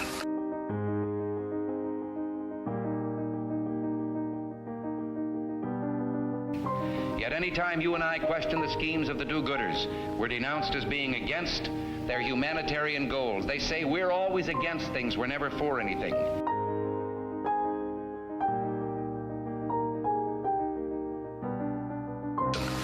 What is fascism? Fascism is private ownership, private enterprise, but total government control and regulation.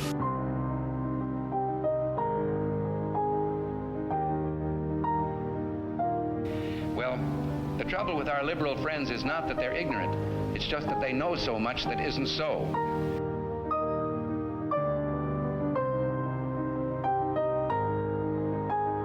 If we lose freedom here, there's no place to escape to. This is the last stand on earth.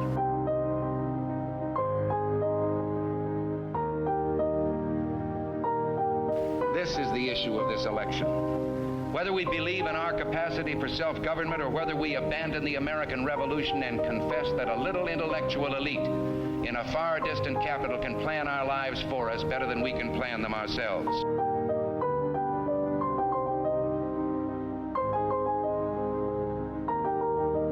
The conservative, so-called, is the one that says less government, get off my back, get out of my pocket, and let me have more control of my own destiny.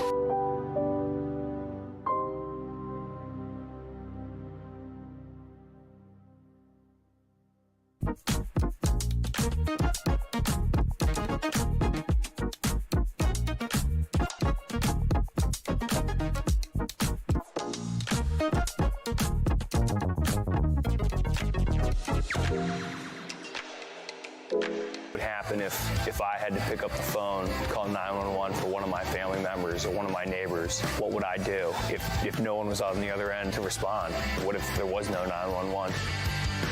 You can be a part of the solution. Anybody can be a firefighter. Male, female, younger, older. We have school teachers. We have leaders in business. Is me, you, anyone that wants to be. There is no typical firefighter. Do you hate the deep state? Do you reject the Antichrist in all his ways? Do you believe that aliens controlled LBJ to assassinate John F. Kennedy? Did you know that the shot can put chemicals in you that will make you more sensitive to 5G? Do you love America? Do you want more freedom? Do you like smoking hot red-headed libertarians? Then the AP for Liberty shop is for you! Check out all the awesome new merch and have a happy new year! Fight the deep state, reject the Antichrist! Visit AP for Liberty shop and get your patriotic merchandise now, or the deep state wins!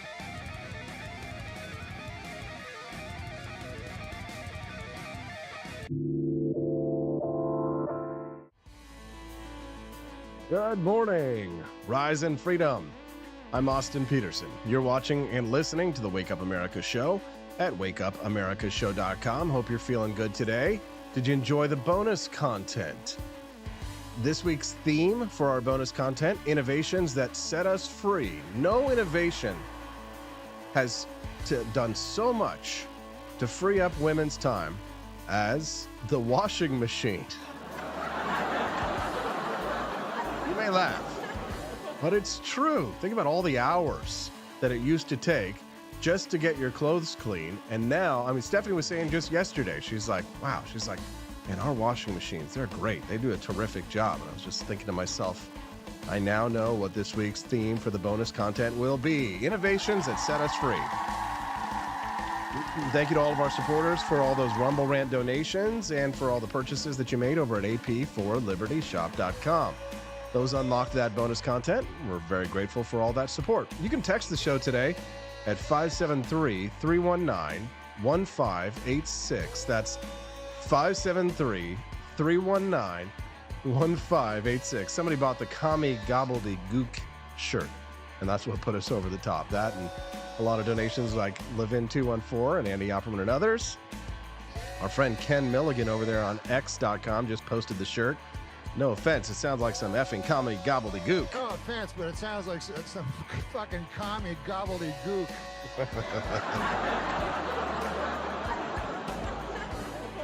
Oh, yeah.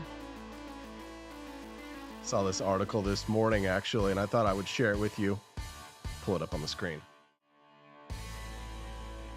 This is Politico.com. The far right's campaign to explode the population behind the scenes of the first natal conference, where a motley alliance is throwing out the idea of winning converts to their cause and trying to make their own instead. Oh, no!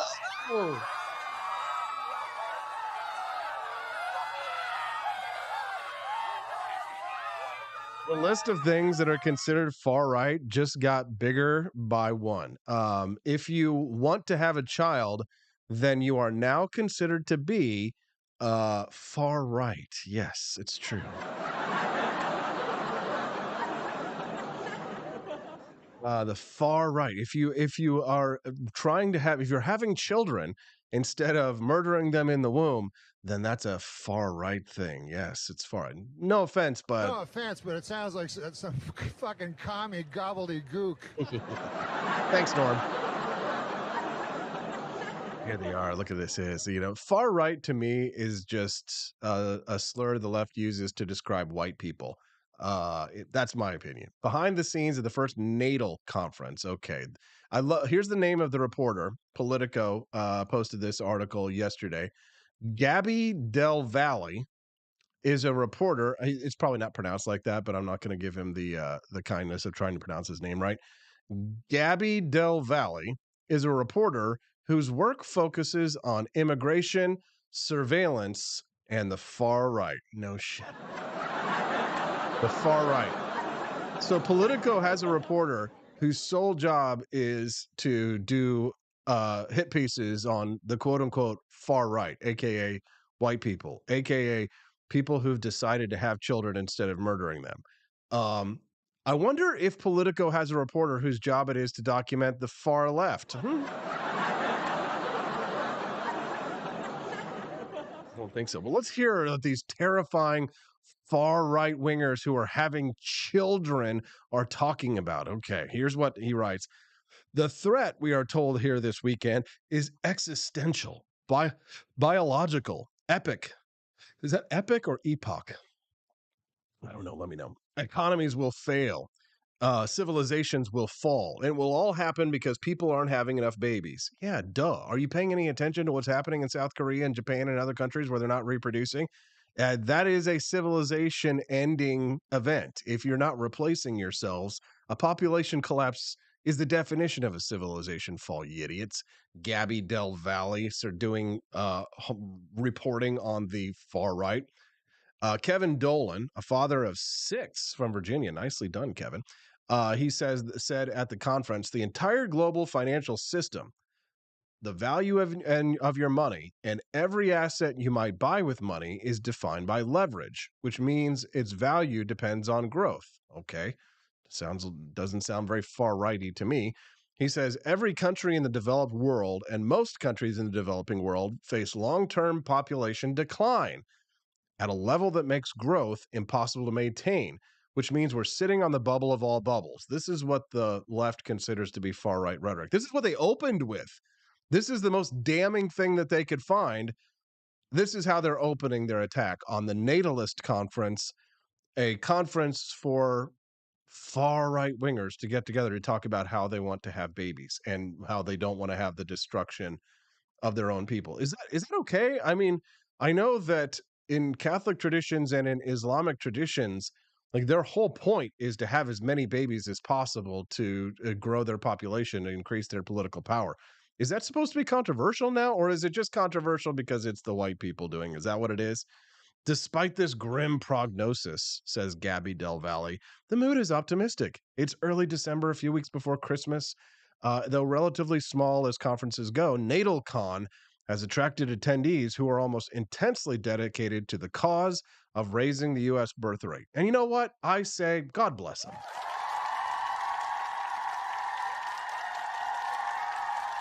Is it Epoch, says Ofuk? Thank you for that, Epoch.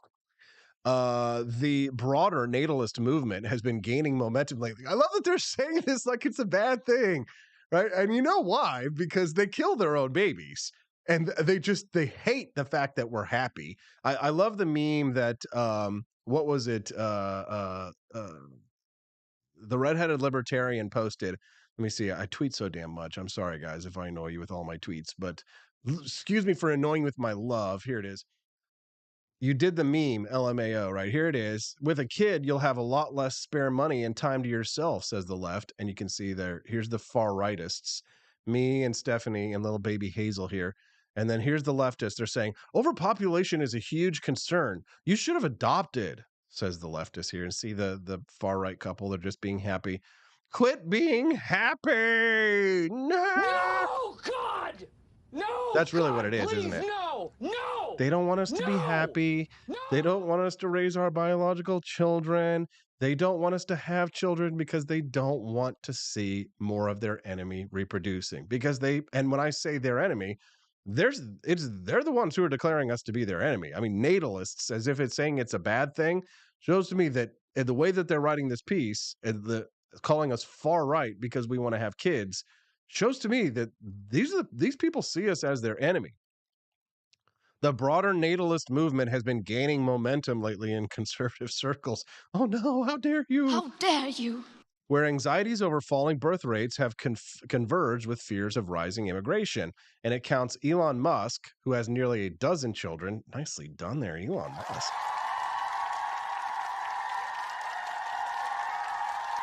Among its proponents. I love that they also included Hungarian Prime Minister Viktor Orban. They hate that Hungarian Prime Minister. Natalism is often about more than raising birth rates, though.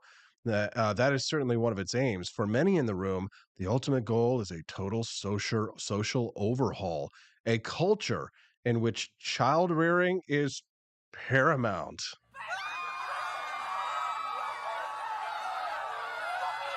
I fail to see the problem here.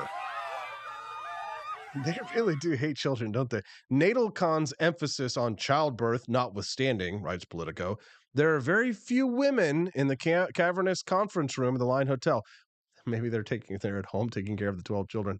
The mostly male audience includes people of all ages, many of whom are childless themselves. Some of the women in attendance, however, have come to the event with their children in tow. A visual representation of the desired outcome of this weekend. Oh, God, no! Oh, God! Not no, children, God, please, not women arriving at the conference with children, as if to emphasize the reason we're all gathered here today. A baby babbles in the background while Dolan delivers his opening remarks. No. No, God! No. They can't stand it. They can't stand it. The children, he probably just wants to pull out the knife and just slit the baby's throat right there. You can just tell they hate kids more than anything. Politico goes on to write, broadly speaking, the people who have paid as much as $1,000 to attend the conference are members of the, quote, new right. A conglomeration of people in the populist wing of the conservative movement who believe we need seismic changes to the way we live now, and who often see the past as the best model for the future they'd like to build. Their ideology, such as it exists, is far from cohesive. So what? And that means that you mean there's ideological diversity amongst people on the right? Well, we can't have that.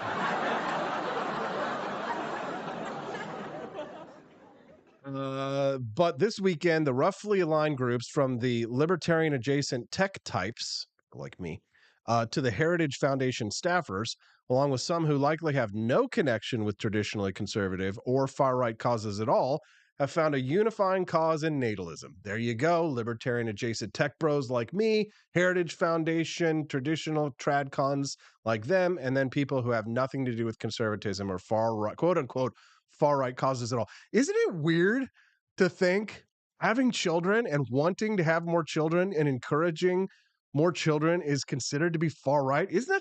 That is just the wildest thing I've ever heard.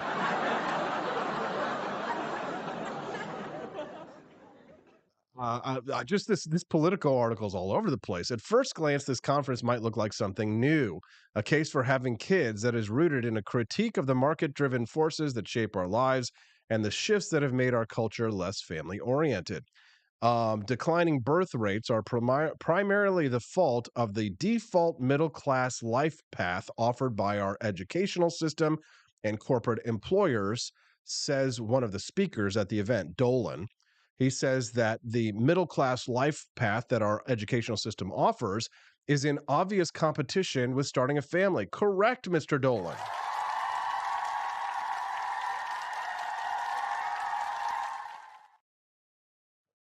As a matter of fact, education, there's a quote by Woodrow Wilson. This is arch leftist Woodrow Wilson. Here is a quote from Woodrow Wilson about our educational system. Here's how he described our educational system that he helped to build. And we're still living in Woodrow Wilson's educational system. Here's how he describes the education system that he wanted to create. Woodrow Wilson says, "We want one class of persons to have a liberal education, and we want another class of persons, a very much larger class of necessity in every society, to forego the privilege of a liberal education and fit themselves to perform specific, difficult manual tasks." Woodrow Wilson wanted to create a system where only a very few amount of people would be able to have a proper education. To everyone else, they will be middle class, working in the mines, doing manual labor, and they will stay middle class forever. That's what our education system has been created to produce: obedient workers and also soldiers in the army to go and become cannon fodder for whichever war the state thinks that they should throw the bodies of our young men and their child in the fires. If you're just tuning into the Wake Up America show, good morning. I'm glad to have you here. Do us a favor, please do click that like button. And if it's your first time here, we'd love to earn your follow. I love seeing that we've got several hundred people watching us over at x.com this morning. Every once in a while, I note that we will sometimes have more live viewers over on x.com than we will have on rumble.com. Yeah, there's 628 of you watching us live over on x.com. I'm glad and thankful to have you here, by the way. If you're watching us over on X, do me a favor. It's your first time here. Make sure, some of you might not even be following me over on x.com. My X account is at AP4Liberty, just FYI. So do me a favor, if you found this stream, the Wake Up America show on X, and you're not following me already, do me a favor and click that follow button over on x.com. And if you really enjoy the content, you want to share it with others, make sure to repost the stream so that other people can see it in their feeds as well. I'm grateful to have 628 people joining us over on x.com. And of course, our old regulars over at rumble.com, 190 of you as well. We appreciate all of our regulars. The live chat is much more lively over on rumble.com. So if you'd like to get involved and hang out with all of our friends over at rumble.com/AP4Liberty, you're free to do so. We also have a locals page where we drop exclusive content and content that appears before it goes live, like the hustling and homemaking video that my wife Stephanie has that's coming out live this morning at 9:05 a.m. Central Time. And I think that does it. Yes, you can text the show at 573-319-1586. Again, the text lines are open at 573-319-1586. Don't forget to ap4libertyshop.com, where you guys can get the Norm Macdonald Commie Gobbledygook shirt today. Did I say gook? Oh, Fook. We're a lively bunch, says Oh, Fook. Yes, you are. Glokas, Dad Bod Baboon.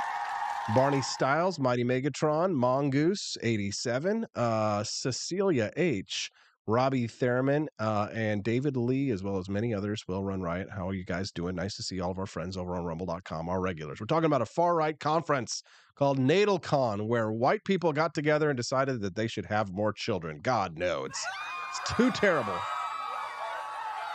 Whenever I hear far-right, I just think white people who are not socialist leftists cutting off their wings for the trans agenda. Anyway, so this article at Politico.com talking about this natalism conference says that the systems that Dolan is talking about, the speaker at the conference, talking about this middle-class lifestyle that our educational system is setting us up for that doesn't allow us to be able to afford to be able to have all these kids. He says that these systems have created a consumer-driven, hedonistic society that requires its members to be slavishly devoted to their office jobs, often at the expense of starting a family. Now, Dolan is partially correct here when he talks about being slavishly devoted to office jobs at the expense of starting a family. That is very much true, but it's not because people want to be able to just be consumers. Everybody wants to be able to consume. Dolan wants to be able to consume.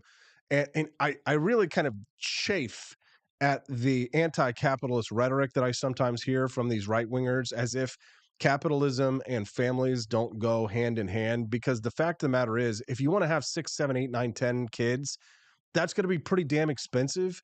And you're going to need an office job or some kind of job to be able to take care of them on one hand. And then on the other hand, you want prices for those things to be low. You want free trade so that you can actually afford to buy all the spatulas or the baby spoons or the formula or whatever it is that you're buying for your children. You're going to want to be able to afford them and not have to pay the inflated prices, the minimum wage inflated, artificially inflated prices for goods that are and services that are manufactured here, because our politicians have screwed up the economy so much that we have to go to the dollar store to be able to afford some of these things in order to put food in our baby's mouth. That's the stark reality. We need capitalism, limited government, and free trade in order to be able to afford these families. I wish that the pro-family, the natalist people would understand that a little bit better. But I think that the problem is that people who tend to go into, and I know that this is not going to sound very nice, the people who tend to go into the more social, cultural issue type of things, they come from the theology stuff, they're going to be very superstitious, and capitalism and markets, because of the way that they operate, are very mysterious and people very difficult to understand. And so because of that, it seems like, well, the way Gavin McInnes, would use it, what I say is like, it's like voodoo, the invisible hand. It's voodoo. How do the markets work? We want to, you want lower goods and you want lower costs for goods and services here in this country. You got to have free market capitalism, folks. That's just what it is. If you want to be able to afford to have all those damn kids, then you got to have free markets and you got to have less government, because otherwise, what the hell do you think you're going to do? You're creating more of the problem that you're claiming to fight against. No offense. I just I get a little tired of like the superstitious anti-capitalists. Okay. Anyways, many of the speakers and attendees, writes Politico, see natalism as a way of reversing these changes, right? As the speakers chart their roadmaps for raising birth rates, it becomes evident that for the most dedicated of them, the mission is to build an army of like-minded people. Oh, no shit. Starting with their own children, who will reject a whole host of changes wrought by liberal democracy, absolutely, and who perhaps one day will amount to a population large enough to affect more lasting change. God bless it, yes. God bless America. I'm going to do my part. I'm having a baby in July. I'm not going to indoctrinate the kid, but I sure as hell I'm going to make sure that she knows what the hell libertarianism is and free markets and capitalism. You think that my child's going to turn into some purple hair weirdo? No, absolutely God. Not. No, God, not this please, libertarian's kid. No. Anyway, so here's the deal. It's the end of this show. It's been a great show. Hope you guys enjoyed it. Kiss, kiss. Are you guys going to come back tomorrow? Did I earn your like, your follow, your subscribe? Did I earn your love and adoration and respect? Okay, maybe not that. If you like the show today, do please click that like button over on Rumble. If you're on X.com or any of the other platforms, it's a myriad of options. You can click like. There's a heart button, I think, on Twitter or X.com. Hit that heart button. Hit that like button. You're definitely going to want to come back tomorrow. The show is live Mondays through Fridays, 7 to 9 a.m. Central Time.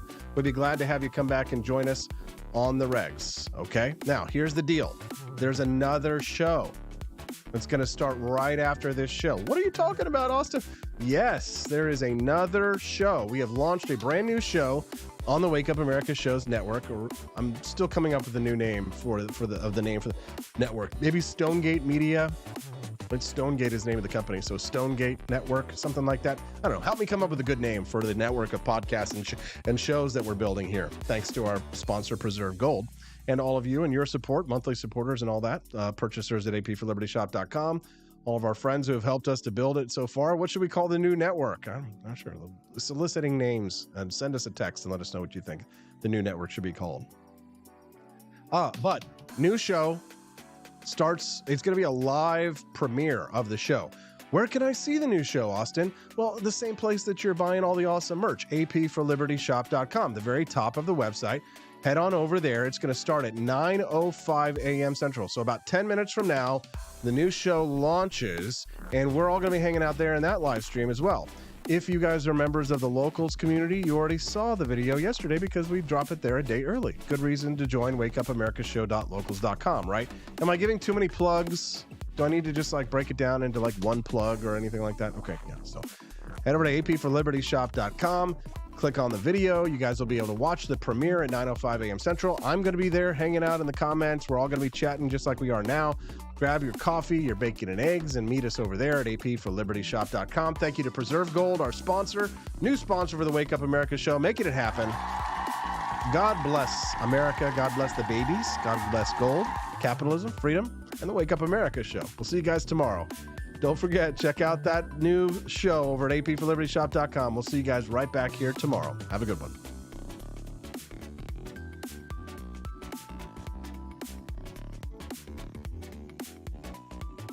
Bonus content for the Wake Up America show is about the innovations that set us free. Today's episode begins with the washing machine. How capitalism set washerwomen free.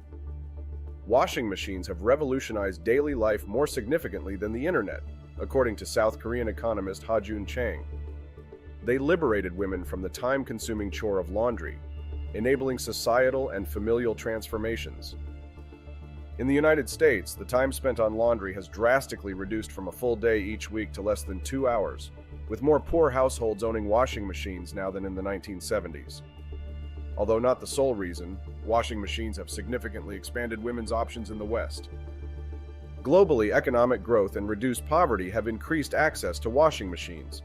However, in 2010, only 46.9% of households worldwide had one, indicating substantial market growth potential and untapped human potential. China's economic liberalization since 1978 has lifted millions from poverty and increased washing machine ownership from less than 10% in urban areas in 1981 to over 97% in 2011. Rural areas saw growth from less than 5% in 1985 to over 62% in 2011, illustrating China's narrowing urban-rural divide. India's situation contrasts, with economic reforms starting in 1992 and less progress in washing machine ownership. By 2016, only 11% of households had a washing machine, with urban areas slightly better at over 20%. The first automatic washing machine was patented in 1937, and by the 1950s it had transformed laundry tasks in America. In 2007, Panasonic's innovation with sterilization features catered specifically to Chinese consumers, boosting market share. The advancement of washing machines is driven by capitalist competition and profit motives, which have historically spurred innovation and improved living standards more effectively than socialist systems. Africa, despite being the poorest continent with restricted economic freedom, is seeing progress driven by capitalism in breaking poverty cycles and increasing optimism about economic futures.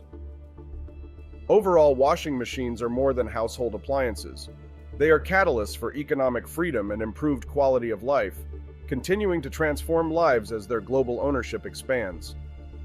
Almost no other innovation has transformed the lives of women so much and set them free to have the time for other pursuits.